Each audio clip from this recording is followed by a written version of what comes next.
Itu apa yang memantik emosi Bapak sehingga langsung keluar ngambil oli untuk Ya. Emosi saya begitu saya datang sana itu kades sembunyi lari setap-setap nggak berani yang keluar tuh kades itu. terus asal usul kantor desa itu bisa berdiri kantor desa seperti apa Pak? Kok bisa berdirinya kantor desa di sana? Di era kakek saya dulu, kakek saya tuh orang buta. Karena saya bilang saya sudah lebih berani dari Om Rozi, saya berani terang-terangan datang, nggak main-main saya. Saya sudah berapa tahun bayar SPPT ini, nggak pernah dikasih. Setiap saya datang ke perpajakan itu selalu dia bilang, ya ini sudah dibagi nih Pak di desa.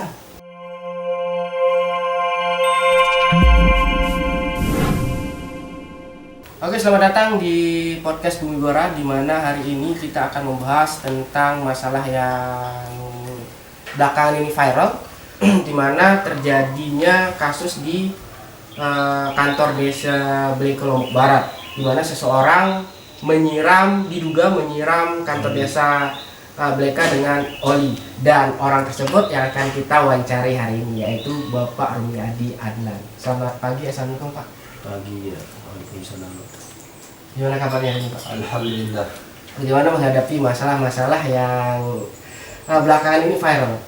Ya kalau saya santai saja, ini prosedur perjuangan saya gitu. Karena selama ini kan sudah saya berjuang, murni perjuangan saya melalui jalur hukum, cuma dipermainkan itu aja. Wow, udah langsung ke jalur hukum ini. Iya. Tapi ini mungkin kita awali dengan kemarin sempat viral video Bapak yang dimana berlokasi di kantor desa Bleke, Iya. yang dimana diduga Bapak menyiram kantor desa dengan oli. Iya. Itu maksudnya seperti apa Pak? Kenapa Bapak menyiram dengan oli di kantor desa tersebut? Ya, jadi saya menceritakan asalnya ya, asal sampai proses oli saya siram itu. Pada dasarnya saya hanya menuntut kades menunjukkan bukti sertifikatnya. Sebelumnya saya diundang di balai mediasi Pol PP Lombok Barat. Saya diundang ke sana itu hanya tidak ada niat menunjukkan masing-masing punya bukti, enggak. Yang ada saya diundang begitu saja. Desa dengan perwakilan pengacara Pemda Lombok Barat yang semula saya akan dipertemukan oleh ke Pemda Lombok Barat, malah hendak. Yang ada saya diundang begitu saja, dia mengakui bahwa itu aset desa sudah bersertifikat, begitu aja.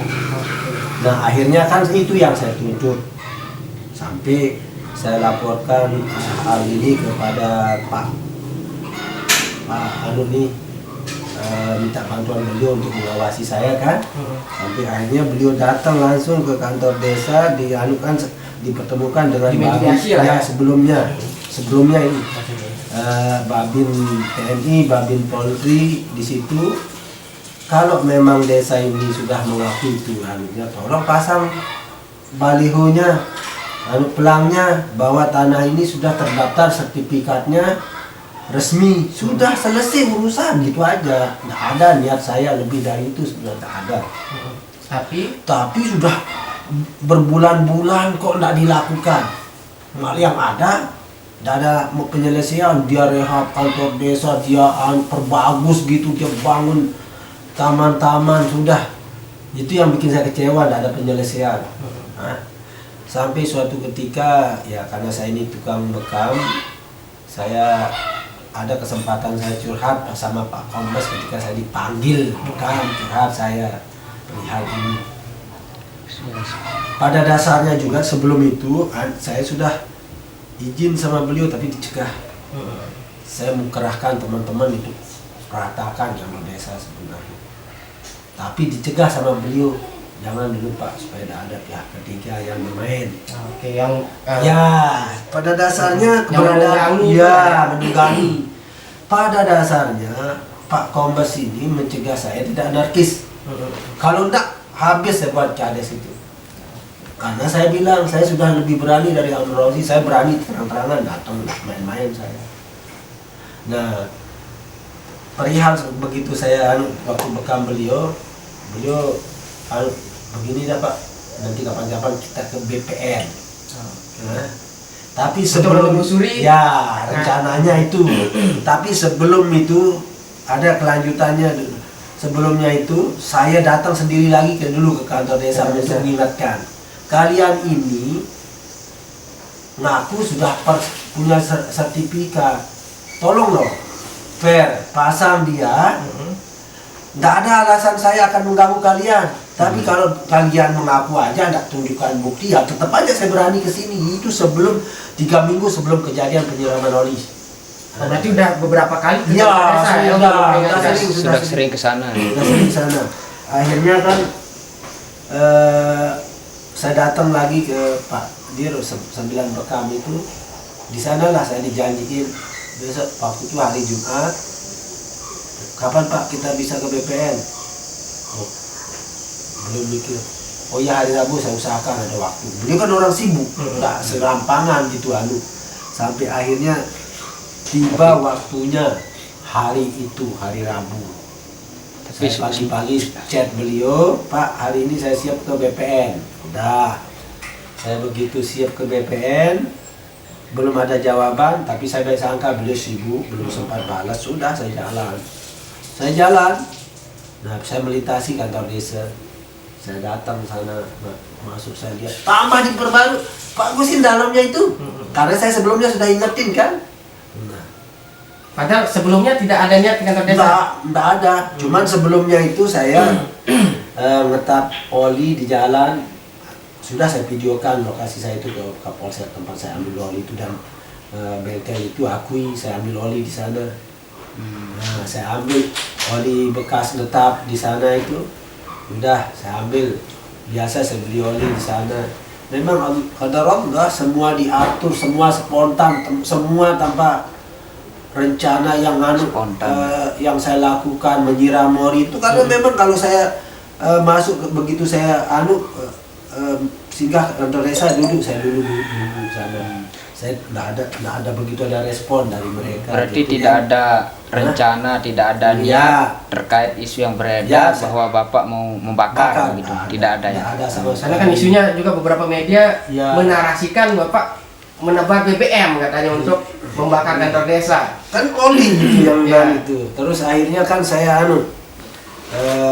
nunggu duduk sana sambil saya sedikit agak emosi kan sudah saya bilang. Itu apa yang memantik emosi Bapak sehingga langsung keluar ngambil oli untuk Emosi saya begitu saya datang sana itu kades sembunyi lari setap-setap nggak berani yang keluar tuh kardus itu. Lihat kan kardus itu. Tidak mau menemui. Iya. Terus kebetulan saya sudah berapa tahun bayar SPPT ini. Tidak pernah dikasih. Setiap saya datang ke perpajakan itu selalu dia bilang dia ini sudah dibagi nih Pak di desa. Saya bayar pajaknya, saya cari di desa nunggu-nunggu tidak pernah dikasih SPPT-nya. Coba berapa nih? Sudah 6 tahun ini. Nah, saya lihat kardus ini, saya ingat kesal saya sama kardus ini sudah. Saya ambil oli di kan keluar nampak di video sudah. Dan saya itu karena lubangnya kecil, tumpah di depan dan jangkau, akhirnya saya terjatuh duluan. Saya berusaha untuk dekati dia walaupun saya terjatuh. Nah, saya mandikan aja. Dan kan kalau memang ini yang saya serang pribadi, seharusnya kardus itu dia akan gugat saya. Seharusnya kan itu yang saya mau pancing. tapi Nggak ada laporan, yang ada kan saya melakukan penyiraman petralit itu berita yang rencana pembakaran itu kan Ya. itu yang beredar. Terlepas dari itu saya tidak mau ambil pusing karena saya lebih tahu posisi kebenaran pada diri saya. Tidak mau ambil pusing apapun kata mereka. Berarti dan sudah itu berarti kan titik tengahnya itu sebenarnya masalah Bapak dengan kardus pertama di sana dan juga kades ya. Nah itu masalahnya seperti apa Pak? Tentang tanah yang di kantor desa atau kan ada juga video yang menerangkan ternyata ada juga tanah yang sudah dibangun juga oleh pertokoan juga di sebelah-sebelah. Nah waktu itu kan jadi kan melebar jadinya ini. Tak, dulu saya pernah ratakan Polindes dulu di samping kantor desa itu yang SPPT ini. Waktu itu Kapolsek turun langsung. Sebelumnya saya dibenturkan dengan aparat, saya melawan, mau ditangkap saya melawan waktu itu. Waktu itu di era Tetek Riawan, Pak Kapolsek dulu. Tapi alhamdulillah beliau termasuk membantu saya. Dan beliau yang mengizinkan saya meratakan Polindes ini, bahwa Polindes ini masih murni berdasarkan ini pertama. Terus kedua, saya dijelaskan kalau kantor desa itu juga masih atas nama ini gitu, tolong gugat caranya. Itu saran dari Pak Kapolsek. Terus asal usul kantor desa itu bisa berdiri di kantor desa seperti apa, Pak?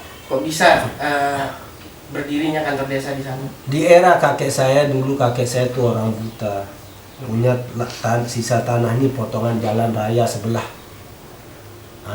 kampung sebelah, terpotong jalan raya, terputus gitu. Nah, jadi kakek saya dulu ya termasuk dia punya banyak tanah dah di sana itu, dan ini sisanya. Kakek saya sampai karena dia kosong tanah ini dipakailah sama orang-orang jadi pasar, numpang pasar gitu. Itu era kakek saya dulu. Tapi orang-orang yang numpang itu sportif dia. Apa yang dijual itu yang dikasih sebagai sewa. Apa yang yang dikasih sampai sewa di kakek saya. Nah, sepeninggal kakek saya berlanjutlah urusan ini ke bapak saya. Nah, di bapak saya itu di era pemekaran desa Beleke itu terjadilah kondisi yang dibutuhkan, bahwa desa ini karena mekar dibutuh pos tempat pelayanan gitu, yang darurat gitu, yang sebelumnya memang tidak ada rencana untuk dipakai jadi itu, hanya kebutuhan darurat aja sifatnya untuk pelayanan. Ya itulah penumpang gitu, tidak ada. Dan diizinkan oleh bapak? Ya karena kita kan sebagai masyarakat di sana kan ya mau tidak mau diizinkan sama bapak, tanpa ada pernah hibah, ada akad jual beli, tidak pernah ada, murni numpang. Oh, lama-lama diiming-iming lah bapak itu untuk direnovasi, nanti kalau saya berhenti jadi kades akan gitu kan. Nah, proses waktu itu kan proses perubahan Pipil Garuda jadi sertifikat. Diajukanlah ini ke desa. Sambil desa itu numpang di tanah itu, bapak saya kepercaya. Karena kan desa numpang di tanah itu. Dan paling tidak kepercayaan itu dia gunakan untuk, dia percaya ini akan diurus, tapi tidak keluar sertifikatnya. Yang ada kita dipermainkan.